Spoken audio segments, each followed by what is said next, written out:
और इसके बाद अगर आपसे ये क्वेश्चन पूछा जाए कि सबसे पहले भारत सरकार के समक्ष ज्ञापन यानी मेमो के रूप में किसने किसने ये मेमो रखा, ये भी एग्जाम में आपसे बहुत बार पूछा जाता है। तो यूकेडी की स्थापना हुई यानी इसका स्टेब्लिशमेंट फॉर्मेशन कब हुआ। अभी एग्जाम में क्वेश्चन भी आया था कि महात्मा गांधी ने किस आंदोलन को, उत्तराखंड के किस आंदोलन को रक्तहीन क्रांति की संज्ञा दी, तो किसे दी। ये जो घटना हुई, इस घटना को जलियांवाला बाग हत्याकांड की संज्ञा भी दी जाती है। और इनके कार्यों को सराहना देने के लिए चंडी प्रसाद भट्ट को 1982 में रेमन मैग्सेसे पुरस्कार भी दिया गया। हेलो दोस्तों, कैसे हैं आप सभी। मैं ज्योति आप सभी का स्वागत करती हूं और आज इस वीडियो में हम पढ़ेंगे उत्तराखंड के जितने भी आपके प्रमुख आंदोलन हैं उनके बारे में हम सारी चीजें पढ़ेंगे। तो चलिए स्टार्ट करते हैं। तो इस वीडियो में हम पढ़ने वाले आपके उत्तराखंड के जितने भी सारे आंदोलन होने वाले वो सब हम इस एक वीडियो में कवर करेंगे। और ये एक वीडियो आपकी कंप्लीट होगी सारे मेजर जो भी आपके मूवमेंट्स चले उत्तराखंड में। और ये जो वीडियो है ये आपकी बाइलिंगुअल है, तो आप इसको जरूर देखिए आगे तक। तो चलिए, ये है हमारे उत्तराखंड का मैप। तो उत्तराखंड जो राज्य है वो उत्तर प्रदेश से अलग होकर बना था। उत्तराखंड, इसमें आपके 13 जिले हैं। ये जो आप लाइन देख रहे हैं, ये वाली लाइन, सॉरी, ये जो आपकी लाइन है ये क्या है, ये आपकी इधर के जो हैं ये सारे के सारे आपका कुमाऊं का रीजन कहलाता है। और जो ये आपके डिस्ट्रिक्ट है, ये जो रीजन है ये कहलाता है आपका गढ़वाल का रीजन। तो गढ़वाल में आपके 7 डिस्ट्रिक्ट आते हैं, जिसमें कि आपका उत्तरकाशी, रुद्रप्रयाग, चमोली, गढ़वाल, देहरादून, हरिद्वार और टिहरी गढ़वाल ये आते हैं। और अगर हम कुमाऊं मंडल में देखें तो इसमें आपके 6 डिस्ट्रिक्ट आते हैं, पिथौरागढ़, बागेश्वर, अल्मोड़ा, चंपावत, नैनीताल और ये आपका उधम सिंह नगर। उधम सिंह नगर और जो हरिद्वार है ये आपके लगभग मैदानी एरियाज, मैदानी वाले जिले हैं। मैदानी, यहाँ का जो क्षेत्र है वो लगभग सारा मैदानी है।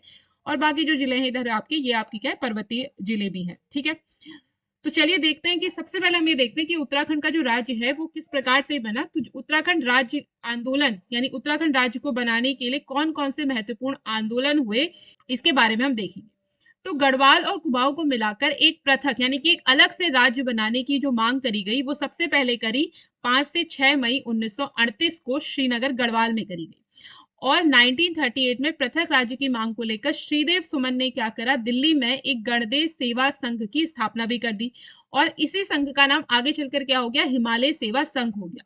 तो कई बार आपसे प्रश्न पूछा जाता है कि उत्तराखंड बनने की मांग सर्वप्रथम कब उठाई गई थी। तो सर्वप्रथम से यानी सबसे पहले जो उत्तराखंड बनने की मांग उठाई गई थी वो उठाई गई थी आपकी मई 1938 में। बहुत बार ये क्वेश्चन पूछा जाता है, और किसने उठाई थी।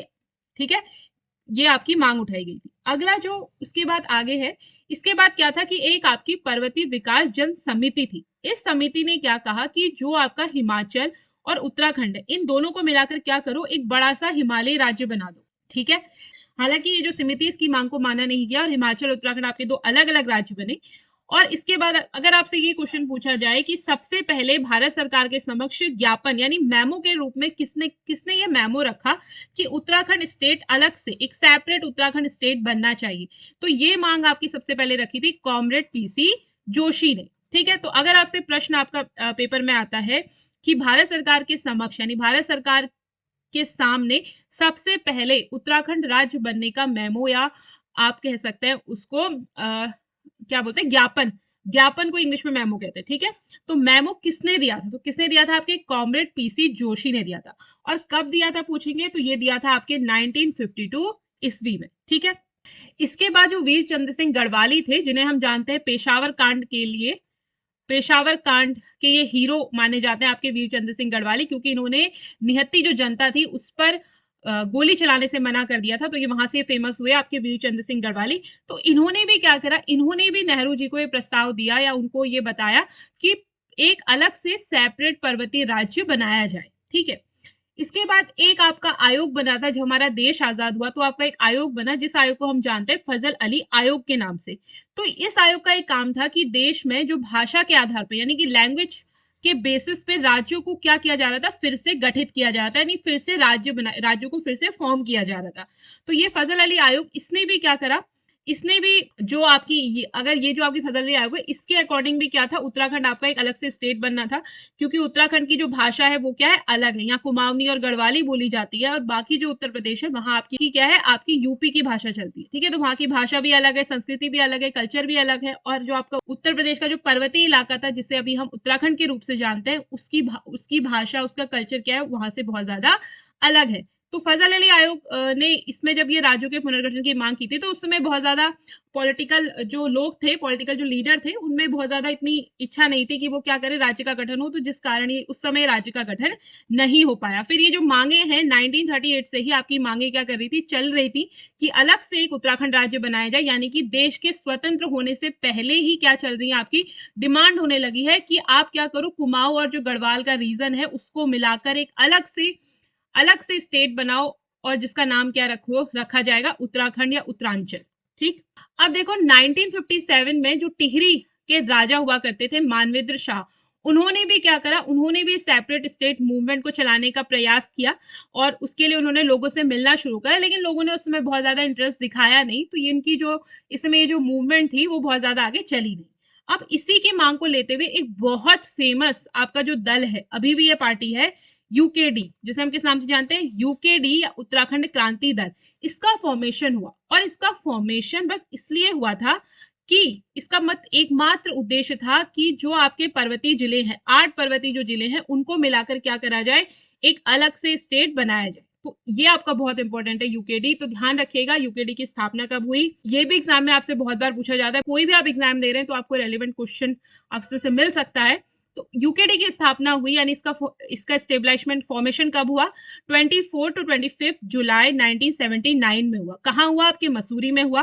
और इसके जो पहले प्रेसिडेंट थे वो कौन बने, आपके डॉक्टर देवीदत्त पंत। ठीक है। और इसका मोटो क्या था, इसका एकमात्र ऑब्जेक्टिव ये था कि जो 8 आपके हिली डिस्ट्रिक्ट्स हैं उनको मिलाकर क्या बनाया जाए, एक सेपरेट स्टेट बनाया जाए। ठीक है। अब इसके बाद देखो एक महत्वपूर्ण घटना और घटी। 23 अप्रैल 1987 को क्या हुआ कि यूकेडी के उपाध्यक्ष थे त्रिवेंद्र पंवार, उन्होंने क्या करा, राज्य की मांग को लेकर संसद में एक पत्र बम फेंका, यानी एक बम फेंका, पत्र, उसमें बहुत सारे पत्र वाला बम था। ठीक है, लेटर वाला बम था आपका। तो इसमें ये क्वेश्चन आपसे कई बार पूछा जा सकता है कि ऐसे कौन से नेता थे जिन्होंने क्या करा, संसद में पत्र बम फेंका, या आपका क्या है, लेटर बॉम्ब फेंका। तो वो आपके कौन थे, त्रिवेंद्र पवार थे। ये घटना कब हुई, आपकी 23 अप्रैल 1987 को। ठीक है, इसको ध्यान रखिएगा। और इसी वर्ष 1987 में ही क्या हुए, जो भाजपा के नेता थे उस समय के बहुत ज्यादा एक्टिव, लाल कृष्ण आडवाणी जी, उन्होंने क्या करा, उनकी अध्यक्षता में अल्मोड़ा में एक पार्टी का सम्मेलन हुआ। उसमें जो उत्तराखंड की मांग है उसे स्वीकार कर लिया गया, और जो राज्य बनेगा उसका नाम क्या निर्धारित किया गया, उत्तरांचल निर्धारित किया गया। ठीक है, पहले जब हमारा राज्य बना तो उसका नाम क्या था, उत्तरांचल था। फिर 2007 में चेंज होके क्या बन गया, उत्तराखंड बन गया। ठीक है। चलिए, अब इसके जो महत्वपूर्ण घटनाएं हुई हमारे राज्य को अलग करने के लिए, यानी उत्तराखंड राज्य के फॉर्मेशन में जो महत्वपूर्ण घटना हुई उसमें नाम आता है आपके खटीमा कांड का।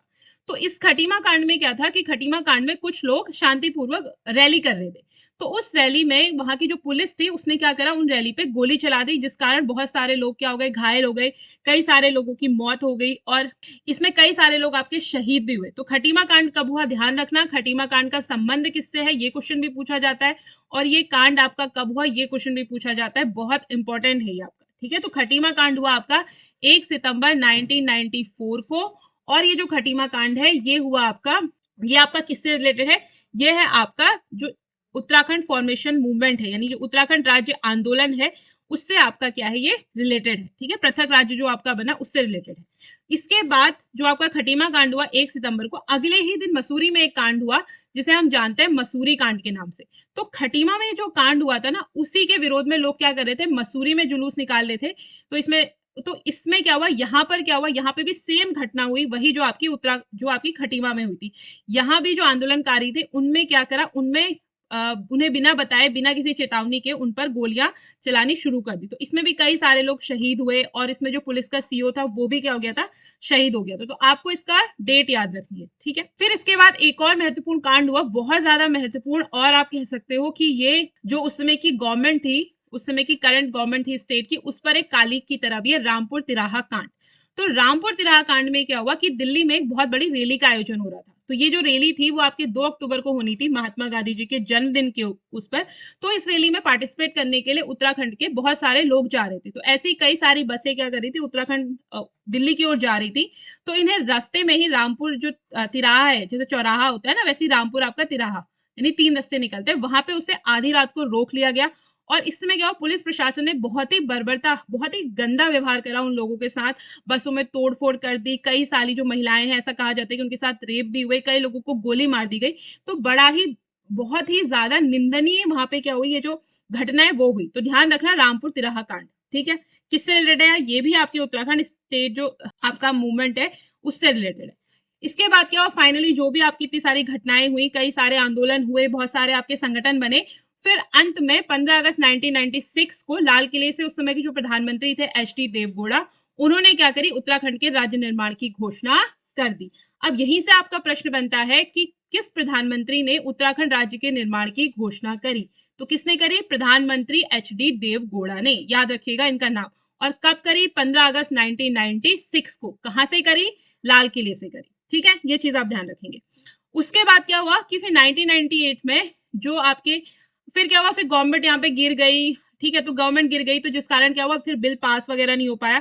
फिर फाइनली क्या हुआ कि 27 जुलाई जब भाजपा की सरकार फिर से बनी, फिर से आपकी बीजेपी आई, तो 27 जुलाई 2000 को उत्तर प्रदेश पुनर्गठन विधेयक 2000 के नाम से फिर से क्या हुआ, इसे लोकसभा में प्रस्तुत किया गया। तो इसमें याद करने वाली चीज क्या है, एक तो आपने ये डेट याद रखनी है, एक आपने ये याद रखना है कि उत्तर प्रदेश पुनर्गठन विधेयक 2000 कब आया।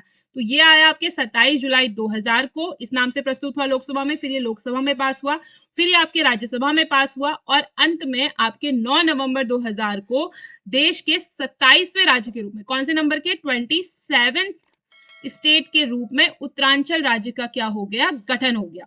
और देहरादून क्या बनी, इसकी अस्थायी राजधानी बनी। तो जिस समय ये राज्य बनाने की मांग उठाई जा रही थी, उस समय हमारी जो प्रस्तावित राजधानी थी वो क्या थी, आपकी गैरसैंण थी, और तब से ये प्रस्तावित ही है, अभी तक ये इसको राजधानी बना नहीं सके। तो उस समय देहरादून जो थी उसे केवल कुछ टाइम के लिए टेम्पररी कैपिटल बनाया गया था, लेकिन अभी भी ये क्या है, आपकी जो कैपिटल है वो क्या है, देहरादून ही है। और पहले जो मुख्यमंत्री बने वो कौन बने, आपके नित्यानंद स्वामी। तो ये क्वेश्चन आपके इंपॉर्टेंट है, आपको ये ध्यान रखना है, कब बना ये तो आप याद रखेंगे ही, क्योंकि बहुत इंपॉर्टेंट है, आपको ये याद भी होगा। कौन से नंबर के राज्य के रूप में स्थापना हुई, 27। ये क्वेश्चन भी आपसे बहुत बार पूछा जाता है, कई सारे एग्जाम से पूछा गया। और दूसरा है आपका कि दिसंबर 2006 में फिर क्या हुआ, जो उत्तरांचल है उस नाम को चेंज कर दिया गया, और फिर इसका नाम क्या कर दिया गया, उत्तराखंड कर दिया गया। तो एक क्वेश्चन यहां से भी बन जाता है कि उत्तरांचल राज्य का नाम उत्तराखंड कब किया गया। तो वो कब किया गया, आपका 1 जनवरी 2007 को किया गया, ठीक है। तो ये दो डेट आप यहाँ पे याद रखेंगे गठन से रिलेटेड।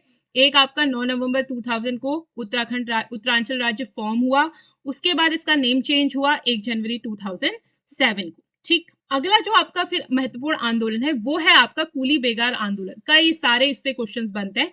तो कूली बेगार आंदोलन का जो स्टार्टिंग है वो हुई आपके ब्रिटिश काल से 1815 से, और इसका जो अंत हुआ वो हुआ आपके 13 से 14 जनवरी 1921 को। और महात्मा गांधी ने इस कूली बेगार आंदोलन को रक्तहीन क्रांति की संज्ञा दी। अब एग्जाम में क्वेश्चन भी आया था कि महात्मा गांधी ने किस आंदोलन को, उत्तराखंड के किस आंदोलन को रक्तहीन क्रांति की संज्ञा दी, तो किसे दी, कूली बेगार आंदोलन को। तो ब्लडलेस रेवोल्यूशन था, यानी एक ऐसा रेवोल्यूशन था, ये ऐसा मूवमेंट चला कि जो अपने आप ही क्या हो गया, जो बिना किसी ब्लडलेस यानी कि कोई भी खून खराबा नहीं हुआ, और बिना उसके ये आंदोलन क्या रहा, सफल रहा, इसने अपने उद्देश्य को प्राप्त करा, कूली बेगार आंदोलन। तो इसमें आपके कुछ क्वेश्चंस बनते हैं, जैसे कूली बेगार आंदोलन के प्रमुख नेता कौन थे, इसमें महात्मा गांधी ने इस आंदोलन को किस क्रांति की संज्ञा दी, दूसरा ये जो आंदोलन है उसके महत्वपूर्ण रजिस्टर है वो कहाँ, किस नदी में बहाए गए, कहाँ से घटना शुरू हुई, तो उसके बारे में हम कुछ इंपॉर्टेंट चीजें देख लेते हैं। तो कूली बेगार की जो प्रथा है, तो देखो कूली बेगार का मतलब क्या होता है कि कूली क्या काम करता है, बोझ को ढोने का काम करता है। तो पहले से क्या होता था कि जो अंग्रेज थे वो उत्तराखंड के में भ्रमण के लिए यानी घूमने के लिए आते थे, कई बार वो किसी सर्वे के लिए आए हैं, तो अब उनके सामान को एक गांव से दूसरे गांव ले जाना है, उनके खाने पीने की व्यवस्था करनी है, उनके भोजन की व्यवस्था करनी है, उनके रहने की व्यवस्था करनी है। तो सारी व्यवस्था का कार्य किसको दे दिया जाता था, जिस भी गांवों में जा रहे हैं, जिस एरिया में जा रहे हैं, तो उनको ये काम करना पड़ता था, वो भी फ्री फंड में, समझ रहे हो, उनको उसके लिए कोई पैसे नहीं दिए जाते थे, और जबरदस्ती उनसे ये काम करवाया जाता था। गांव में जितने भी लोग हैं सबको कूली बेगार देना है, यानी सबको उनकी सेवा में लगना है, और उसके बदले में उन्हें किसी भी प्रकार के कोई पैसे नहीं मिलते थे। अब देखो वैसे जो कूली बेगार प्रथा ये कोई नई नहीं थी, कत्यूरी चंद गोरखाओं इनके समय भी ये जो बेगार थी उसका प्रचलन था। देखो बेगार का मतलब ही ये होता है कि आप किसी से कोई काम करा रहे हो और बदले में उसको पैसे नहीं दे रहे हो, फ्री में अगर आप किसी से काम करा रहे हो, जबरदस्ती किसी से आप काम करा रहे हो, तो वो क्या कहलाएगी, बेगार लेना कहलाती है। तो इसमें क्या होता था कि क्षेत्र का जो भी आपका पटवारी हुआ करता था या जो मालदार हुआ करता था, उसके पास एक रजिस्टर होता था। उस रजिस्टर में सारे गांव के लोगों के नाम मेंशन होते थे और इसे क्या बोला जाता था, कूली रजिस्टर बोला जाता था। समझ रहे हो? तो गांव में कोई भी है, चाहे उसके पास बहुत ज्यादा धनी व्यक्ति है, चाहे वो गरीब व्यक्ति है, लेकिन उसे क्या करना है, कूली बेगार देना ही देना है। तो ये एक बहुत अपमानजनक प्रथा थी। ठीक है, तो अंग्रेजों ने क्या करा, इसको, इस व्यवस्था को, ये चलती रही तो उसके कई सारे इसको चेंज करने के लिए कि कूली बेगार लोगों को ना देनी पड़े, तो एक आपकी कूली एजेंसियों की स्थापना हुई।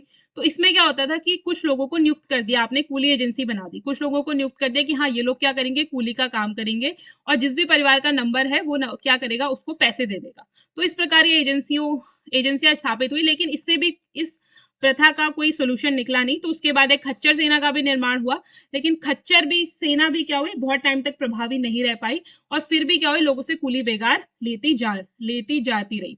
अब इसमें जो प्रमुख नेता थे जिन्होंने इस आंदोलन को बढ़ चढ़कर पार्टिसिपेट किया और इसको सफल बनाया, उसमें थे आपके बद्रीदत्त पांडे, हरगोविंद पंत और चिरंजी लाल, जैसे कि आपके मुकुंदी लाल हो गए, अनुसुईया प्रसाद बहुगुणा हो गए। तो ये लोग थे जो जिन्होंने इस आंदोलन का नेतृत्व किया और इस आंदोलन को सफल बनाया। अब क्या हुआ कि 19 जनवरी 1922 में टिहरी रियासत को छोड़कर ये जो कूली बेगार प्रथा है वो पूरी तरीके से समाप्त हो गई। इसमें क्या हुआ कि जनवरी 1922 में आपके जो कूली बेगार के जो रजिस्टर, 1921 में क्या हुआ, स्टार्टिंग में पढ़ा था ना हमने, ये 13-14 जनवरी को क्या करा कि ये जो आपके नेता जैसे बद्रीदत्त पांडे हो गए, हरगोविंद पंत हो गए, इन लोगों ने मिलकर जो कूली रजिस्टर होते हैं उन्हें 13-14 जनवरी को आपका एक फेस्टिवल बनता है मकर संक्रांति का। तो मकर संक्रांति के फेस्टिवल के दिन इन लोगों ने क्या करा, मकर संक्रांति के फेस्टिवल के दिन बागेश्वर में जो सरयू नदी है उसके किनारे बहुत बड़ा मेला लगता है।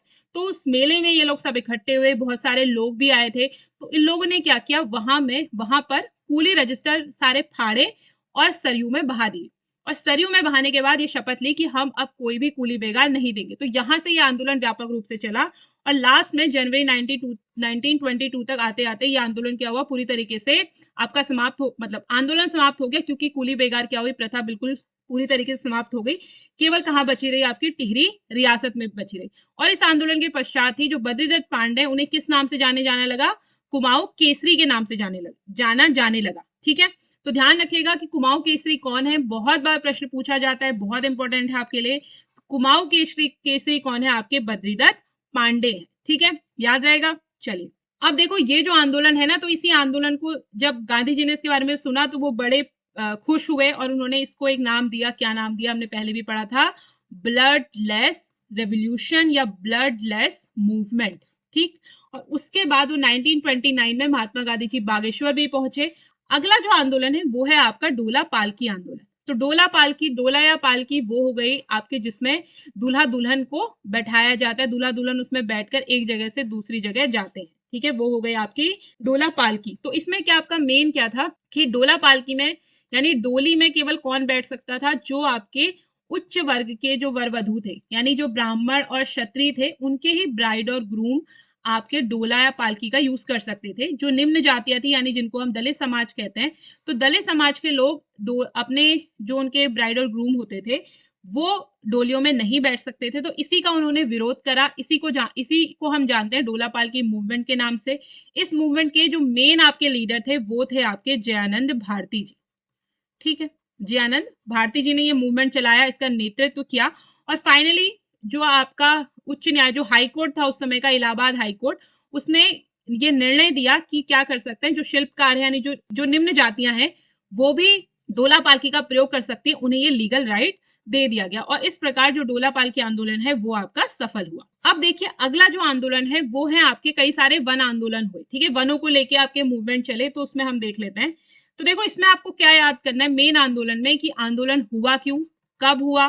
ठीक है, एक आपको याद करना है कब हुआ, उसके बाद आपको रीजन याद करना है कि कारण क्या था, फिर आपका नेतृत्व किसने किया, तो ये चीजें हमें याद करनी और उसके फिर परिणाम क्या रहे। ठीक है, तो चलिए इसके बाद है आपका रवाई कांड या तिलाड़ी आंदोलन।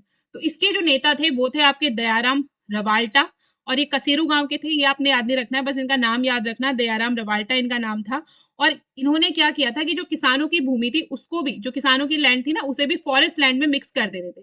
तो इसका इन्होंने विरोध किया कि नहीं भाई, जो हमारी जो भूमि है यानी जो आपके किसान है, फार्मर्स की जो भूमि है वो फार्मर्स की रहेगी और वन में उसको शामिल नहीं किया जाएगा। तो इसी के खिलाफ ये मूवमेंट चला आपका रवाई या तिलाड़ी आंदोलन, इसको याद रखिएगा, ठीक है।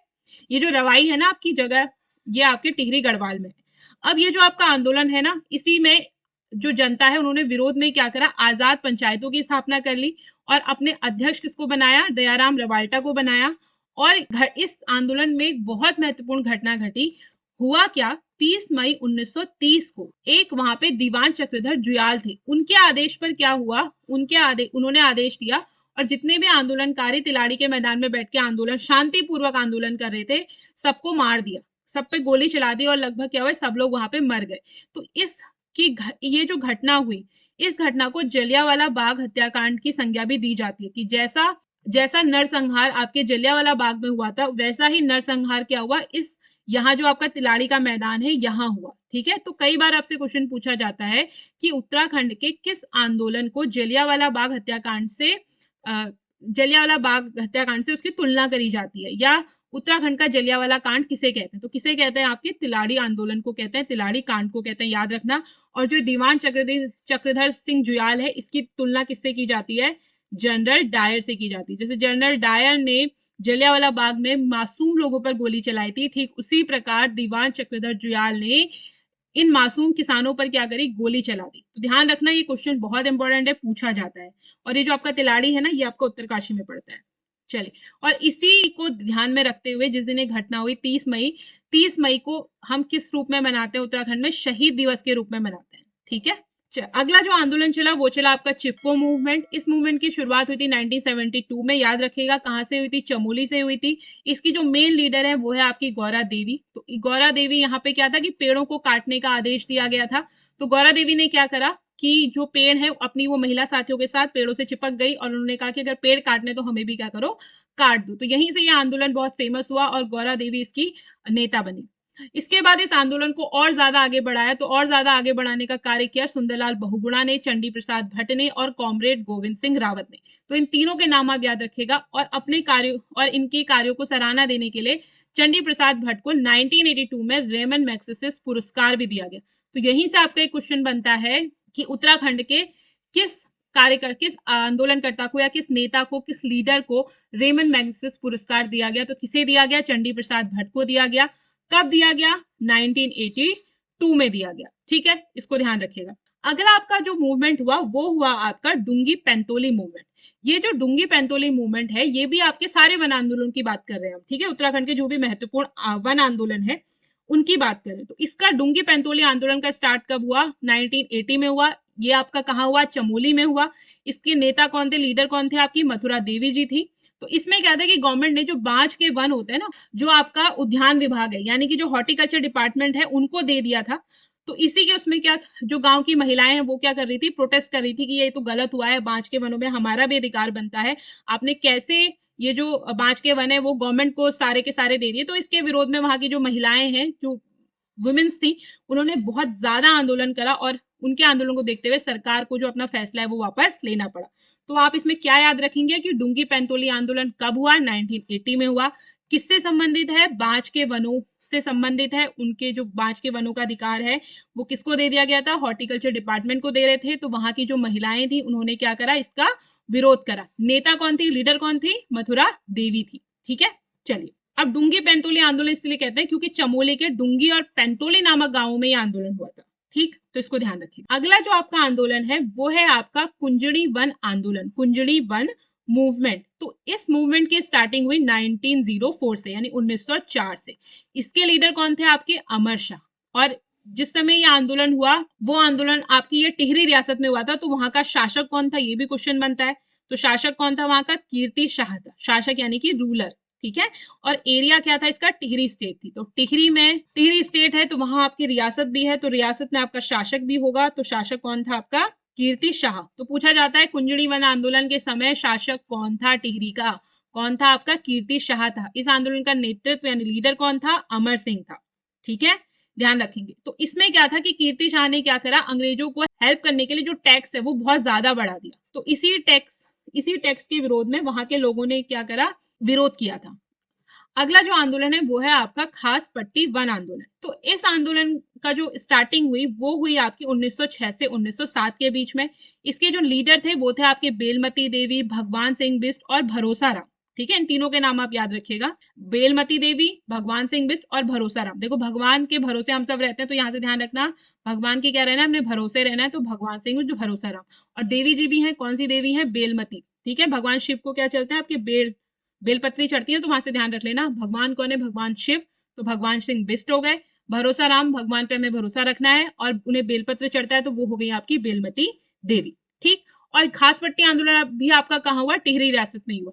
तो ये भी आपके राजा कीर्ति शाह के समय में ही हुआ। उन्होंने क्या करा, जो खास पट्टी नामक गांव था वहां के लोगों ने ये विद्रोह करा, और ये विद्रोह किसको लेके था, जो वन संबंधी उनके साथ दुर्व्यवहार किया जा रहा था ना, उसको लेके ये सारी चीजें थी।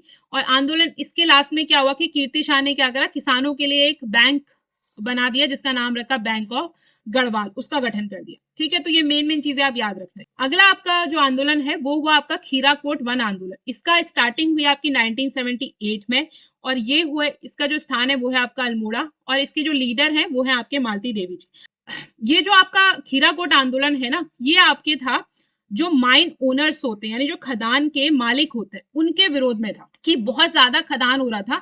तो इतना ज्यादा खनन होना शुरू हो गया था कि वो जो खनन की धूल हुआ करती थी, यानी खड़िया, यहाँ से क्या खनन होता था, खड़िया का खनन होता था। खड़िया मतलब चौक की माइनिंग करी जाती थी। जो उनके खेत है ना वहां के किसानों के, वो पूरे चौक से ऐसे भर जाते थे जैसे कि बर्फ गिरी हो।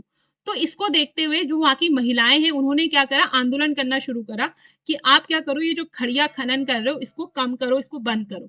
तो ये आंदोलन का नेतृत्व, यानी नेता कौन थी, इसकी लीडर मालती देवी। देखो हमारे पहाड़ में जितने भी अधिकतर आंदोलन हुए हैं, मोस्टली आप देख सकते हैं वनों से संबंधित जो भी आंदोलन, सबके नेता क्या, जबकि जो लीडर है वो कौन है, महिलाएं ही है। ठीक है, तो ध्यान रखना। अगला जो आंदोलन चला, पानी राखो आंदोलन, बहुत ज्यादा इंपॉर्टेंट है, कई सारे इससे क्वेश्चन पूछे जाते हैं, तो इसको आपको तो पक्का याद रखना है। कौन सा आंदोलन, पानी राखो आंदोलन। ठीक है, पानी को रखना है आपने, पानी राखो आंदोलन। तो उसी से आपका ये रिलेटेड आंदोलन है। ये चला आपका 1989 में, कहाँ चला, पौड़ी गढ़वाल में चला। और इस आंदोलन के जो लीडर थे वो थे सच्चिदानंद भारती। तो इसका क्वेश्चन यही पूछा जाता है कि पानी राखो आंदोलन के लीडर कौन थे, या उसके जो ओरिजिनेटर हैं वो कौन थे। तो वो कौन थे, आपके सच्चिदानंद भारती जी थे। यहाँ से एक क्वेश्चन आप याद रखना, एक नंबर का क्वेश्चन आपका ये है। ठीक, चलिए। और ये जो सच्चिदानंद भारती, इन्होंने एक संगठन की स्थापना भी करी जिसका नाम है दूधा तोली लोक विकास संगठन। कब स्थापना करी, 1982 में। तो ये भी आप याद रखेंगे, यहाँ से आपके दो क्वेश्चन बन जाते हैं। एक क्वेश्चन ये बन जाएगा, पानी राखो मूवमेंट कब स्टार्ट हुआ, 1989 में स्टार्ट हुआ, कहाँ हुआ, पौड़ी गढ़वाल में हुआ। इसके ओरिजिनेटर या इसके लीडर कौन थे, आपके सच्चिदानंद भारती थे। और ये आपका जो संगठन है वो इन्होंने कौन से संगठन की स्थापना करी, दूधा तोली लोक विकास संगठन, कब करी, 1982 में करी। तो ये क्वेश्चन आप याद रखेंगे। इसके बाद ये भी इंपॉर्टेंट है, बहुत ज्यादा इंपॉर्टेंट है, आपका मोस्ट इंपॉर्टेंट है आपका रक्षा सूत्र आंदोलन। तो ये भी याद रखना है। रक्षा सूत्र आंदोलन की स्टार्टिंग हुई 1994 में, और इसके लीडर यानी प्रमोटर कौन थे, आपके सुरेश भाई थे।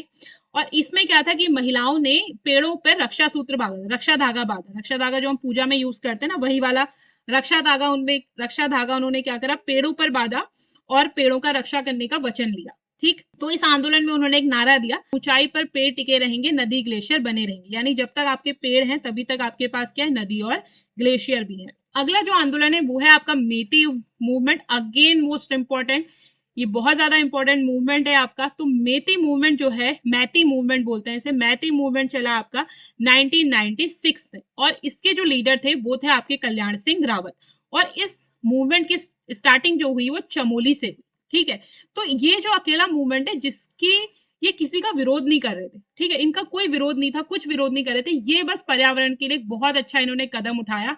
इन्होंने क्या करा कि इनके गांव में जिसकी भी शादी होती थी, तो जब शादी होती थी, जो आपका दूल्हा होता था, जो आपका क्या है, ग्रूम है, वो क्या करेगा, एक पौधे को लगाएगा। उसने एक पेड़ लगाया, और उस पेड़ की रक्षा करने का काम क्या होगा, काम किसका होगा, उस गांव की जो भी कुंवारी कन्याएं हैं, जो अनमैरिड जो लड़कियां हैं, अनमैरिड जो गर्ल्स हैं, वो क्या करेंगी, उस पेड़ की रक्षा करेंगी। तो इस प्रकार जितनों की शादियां होंगी वो सब क्या करेंगे, वहां पे पेड़ लगाएंगे। और ये जो आपका मूवमेंट है, इसमें केवल आपकी जो अनमैरिड गर्ल्स थी वही पार्टिसिपेट करती थी।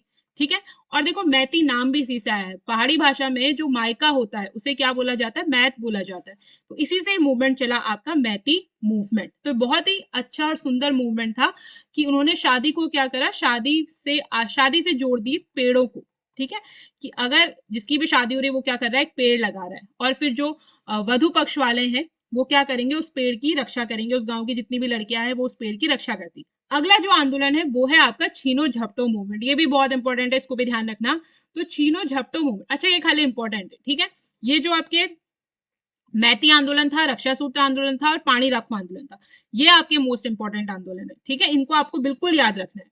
अगला जो आंदोलन है वो है आपका छीनो झपटो मूवमेंट। छीनो झपटो मूवमेंट की स्टार्टिंग हुई 21 जनवरी 1998 से, और इसके जो लीडर थे वो थे आपके गोविंद सिंह रावत। तो इसमें क्या था कि वन यानी जो फॉरेस्ट हुआ करते थे उस पर, जिस भी एरिया का वो फॉरेस्ट है, वहां के जो लोग हुआ करते थे वो उस फॉरेस्ट पर उनका अधिकार हुआ करता था। वहां से वो घास, सूखी लकड़ी या जो पिरूल होता है चीड़ के जो नीचे गिर जाता है उसको उठा के और अपने गांव, अपने जो मवेशी होते हैं यानी जो उनके जानवर हैं, एनिमल्स हैं, उनको चराना, ये सब उनका हक हुआ करता था, वो करते थे।